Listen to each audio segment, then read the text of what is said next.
You still have time to say goodbye. We'll remove the body after your farewell speeches are finished. I'm so sorry, Uncle Terence.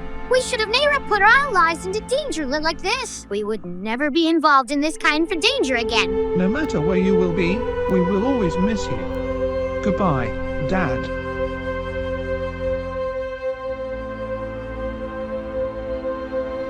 Huh? What's this?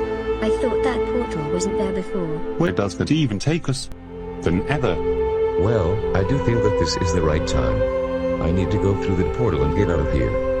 What? No. You can't go. We haven't finished our exploring yet. What choice do I have? My family is mourning for me, and they need me. This is my ticket to get out of here. Are you stupid? What if I don't see you again? Bomb, listen to me.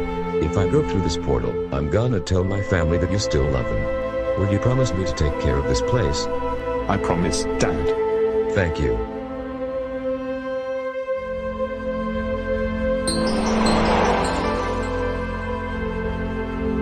Oh my gosh! Did you see that? Did you just open his eyes? That's impossible! It's a miracle. He's alive. Terence, thank God you're alive. Praise God. I guess there won't be a funeral after all. This is unbelievable. Oh, you guys. It's so nice to see you all again. I missed you. But Chuck, Yeah? you still need to do the chores when we get home.